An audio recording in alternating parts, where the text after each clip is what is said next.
Excellent. It shows us on both of our YouTube channels and Facebook. So I'll give this just a quick second to alert folks.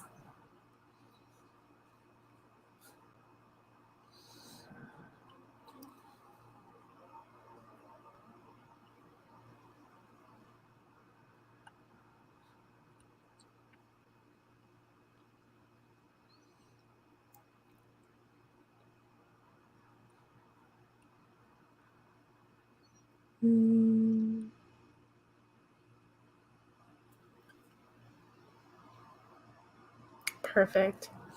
It is live, so I'm just going to take 2 seconds just to finish up what I'm doing. For those of you that do start tuning into the broadcast, please let me know if you're watching. Provide us with a quick thumbs up or comment so I know who you are that's starting to tune in with us.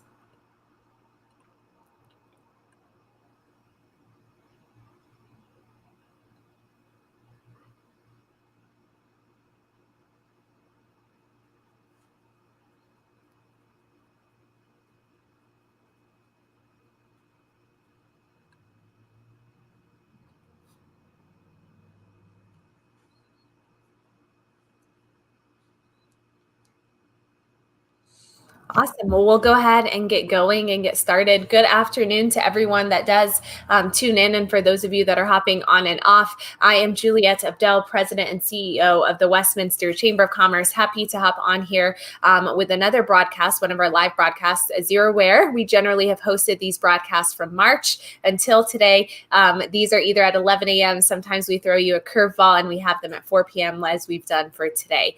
Most of these videos are available to you at any point in time to find. You can actually find it in the video section of both of our Facebook pages and the YouTube channel, Westminster Chamber of Commerce. And if you're on all of social media, then you may want to engage with us on Instagram and on Twitter at Westy Chamber, and of course on LinkedIn for other information that we share out on those platforms as well. Now, if you are a returning viewer, I just want to go ahead and thank you for tuning into all of our broadcasts, engaging with us along the way, and providing us feedback as we have asked you questions or asked for those for you to engage a little bit more as we have these experts with us. If you are just now coming to our page and haven't seen us before, please make sure that you hit that like button, hit the follow so you can get those timely alerts when we do go live. And of course, please share this out with your network so folks can know about the information and resources that might be available to them. So today's broadcast, I know that's a lot of long-winded information, but I like to do the housekeeping before I get kicked off. So today's broadcast, we have titled it, because it's focused on veterans, it's specifically focused on veterans employment, especially during the time of COVID-19. We have with us both Adams County and Jefferson County, their veteran employment representatives. I have Alexi and also Bert to share a few words about kind of their departments, what they do to support veterans, kind of what they did prior to COVID, how COVID may have affected them, what they're seeing in terms of numbers as it relates to veterans and COVID, and other information of that regard. If, as you're following this broadcast, some of the information they share your way, you have questions or it sparks comments or anything like that, we do ask that you go ahead and type in any comments or questions into the chat section of this video broadcast. So with that, I'll go ahead and mute myself, Alexi, and have you get us kicked off and started, and maybe share a little bit about both of your respective roles, and then we'll move into the topic. I'll mute myself. Thank you very much, Juliet, for the introduction. I hope everybody can hear me well. And as Juliet mentioned, we are veteran representatives in different counties, Jefferson County, in my case, and Bert will make an introduction about the areas he covers. But we represent the program from the state of Colorado and are located in the workforce centers, perhaps is the most familiar venue for all the businesses that I'm hoping are seeing us right now. Within the county, there's always a workforce center that represents the job seekers and businesses. And this is where there's a team of veteran representatives that help job seeker veterans and help veterans employment, connecting with businesses. Our job is particularly connecting with businesses and helping place qualified, eligible veterans into positions. So when Juliet made an introduction about the event and what's available and how this is a great outreach to let businesses know, let companies know about what is available in the veteran world, we are excited to be part of this presentation to share with you that we are available, that there's a system called Connecting Colorado, which is a great website, and the entire workforce in different counties is available for your use to help businesses hire, whether it's seasonal or not. And Bert, please go ahead, share a little bit about you. I'm Bert Hendricks, and I represent Adams County and also Broomfield County. And we have counterparts throughout the state. So if you're a business that has opportunities in Colorado Springs, we can link that up to someone else in Colorado Springs to assist you as well, or on the Western Slope in Grand Junction. We do cover the entire state of Colorado. So Lexi and I do particularly focus right up here in the northern metro area, from Golden, Thornton, Westminster, Brighton. So it's all of Adams County, Jefferson County, and Broomfield County. We particularly try to bring a quality person to your particular needs. So we just don't want you to hire a veteran because, hey, let's just hire a veteran. We need you to hire a person you're going to keep, and that's going to be very productive for you. So that's kind of it in a nutshell real quick. Bert, thank you. That's exactly it. We are the big point between when you see both of us is also we are a sample of a large team that is statewide. So this is Westminster specific, but because we're dealing now in the virtual world, right? These meetings is how we connect, whether we're sitting in Broomfield or Adams or Jeffco. I'm in Brighton right now, but representing Jeffco. And again, a connection with anybody else that would help your business find some extra talent or anything. There is a system statewide, and we have representation everywhere. So we would welcome any of your questions about connecting with anybody in other areas. But since we're talking about Jeffco and Adams specifically, those two workforce centers are there. They're holding virtual job fairs. They're holding panels. They're holding events to help employers find qualified candidates. And our interest is always veterans first because of priority that goes with that, as an obligation, as the right thing to do, but also finding the right candidates for you. So whatever the needs of businesses, specifically with finding talent, this is why we're here. So we want to make sure we understand your needs the right way. And I'm going to mention again, Connecting Colorado is the website, and we will put that up there. If any of you are not familiar with it, connectingcolorado.com is the state's database used by job seekers, and is also for businesses to post positions, to find candidates, to screen candidates, and this is also where we collect a lot of information. Juliet, you had asked for statistics about perhaps where we are nowadays. I don't know, what is it, 8 months into it? And then where we were with numbers that are registrations and veteran employment and unemployment rates. And Bert is our data statistician and has great insight on things like that. But all of that is extracted from Connecting Colorado. We see a nice curve that had happened recently with these numbers. Bert, if you don't mind sharing any of that, would be great. Okay. Just kind of an overall history of what has happened in the past year. In January, veterans in the metro area, in Colorado particularly, really enjoyed a low unemployment rate. We had difficulty finding positions, or if you had an open position, we didn't have a candidate. We were roughly at the veteran population was around a 2.1, 2.2 unemployment rate, which was really unheard of. That's just, doesn't happen. Then about the middle of March, when COVID really hit or started to hit, we noticed the upswing all of the workforce, not just veterans. Veterans uh, uh, particularly were laid off, and so there was an influx of veterans or job seekers across the board, and the job opportunities just went the opposite way. There were no opportunities, so we kind of reversed course where unemployment went up and job opportunities went down. And I think everyone in business knows how that's been a roller coaster here, just due to the new, different regulations and things that come about.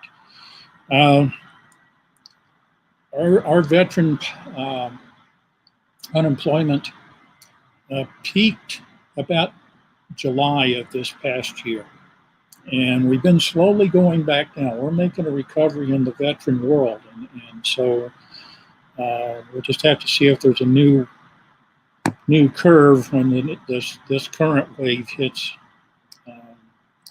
But really, our veteran population. Our veteran population represents about 10% of our workforce total, and our unemployment.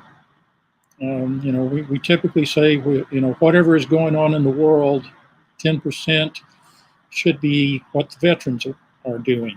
And so the veterans had higher employment, they had lower unemployment. We were doing really well, and even through the COVID, we pretty much maintained a percentage that was level across the board. We didn't really experience a spike. We just kind of maintained the flow. And so currently, we've recovered some of the jobs, but not all of them. And so we know that there are job seekers, and we do know with certain unemployment benefits that are going to be running out or just ran out, there'll probably be a lot more job seekers being more proactive about finding opportunities. So we kind of really want the business community to reach out to us so we can try to bring you candidates for your particular needs. Bert, that's exactly the point that we want to make sure that is understood well. A lot of you know about the timing of the CARES Act that is expiring coming up with a lot of these programs, including benefits, extended benefits that directly who we work with are job seekers who are possibly collecting unemployment. And we are always in anticipation of the next wave of job seekers. And this is one other marker that we anticipate that will create an influx, as Bert mentioned, of job seekers looking for positions in a variety of occupations, high quality, mid-class, entry level, all kinds of positions where job seekers, veterans and not, will be coming into the workforce center asking for additional help, how to get going.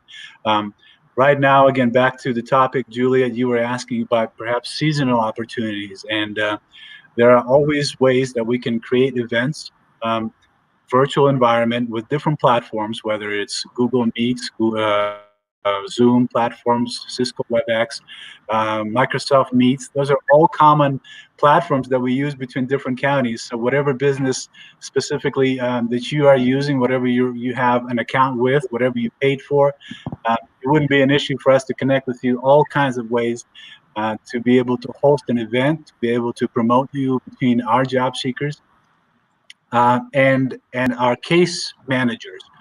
The other half of who you're not seeing here are the case manager veteran representatives who are working with job seekers directly, and then the bigger team who are working with all job seekers who are registered in the Workforce Center system. So whenever there's anything specific from a business, a specific position, and whenever there are multiple openings, perhaps you're looking to fill, this is exactly when we are there to create an event to help you take advantage of the the job seeker registrants that we have in our database to invite everybody as much as we can and promote the event among, again, everybody in the state, but also using our own social media platforms. We have a presence online using Facebook, also a website.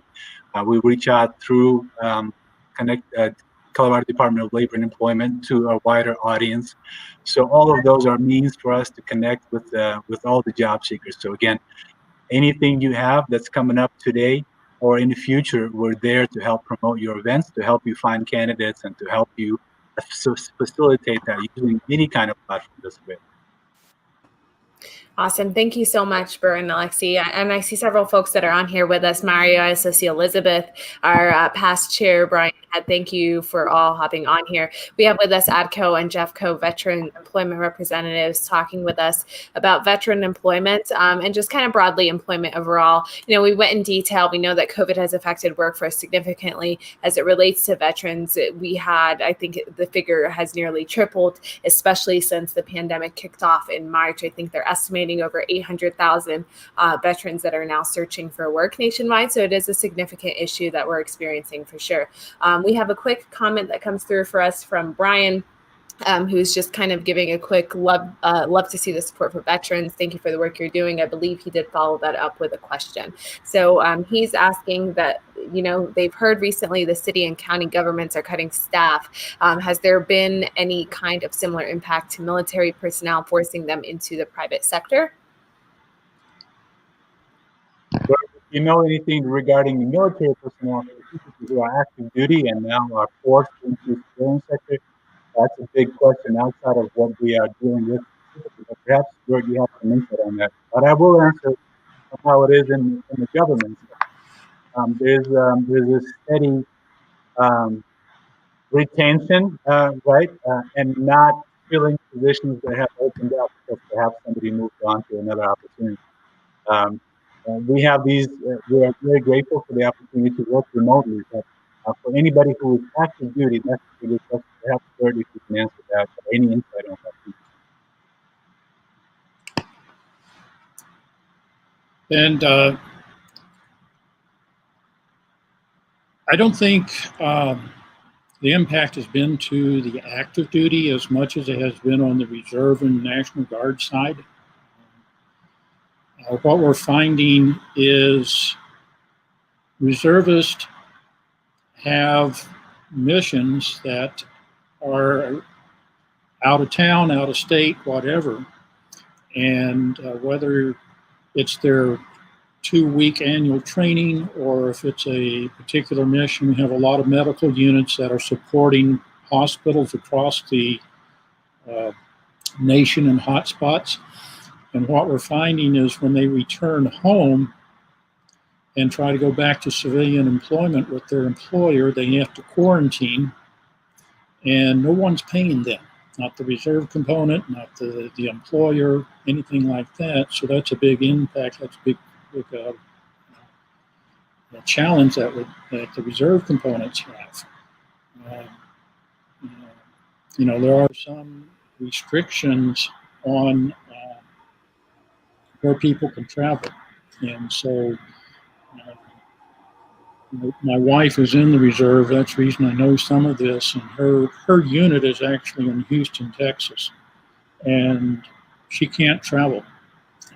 Not allowed to travel from Denver to Houston to go to their particular drill. So there's an impact in the military system, but not really as any forced layoff or reduction in force. And Brian, your question was also about city and county governments. I see in the comment about cutting staff. There have been some furloughs, and there also have been those people have also been brought back. I've heard of that, specifically with counties we work with. But as you may know, veterans are highly skilled and eager to accept challenges, and they're looking a lot of times for opportunities within government. And because of a lot of government contracts as well, this is the work that has not stopped. A local employer here in JEFCO is Terumo, BCT. It's a blood component technology company that work on making medical devices. And as you can assume, there's a lot of demand for that. And they are a government contractor. There are a lot of other government contractors that are there, in this county and another county.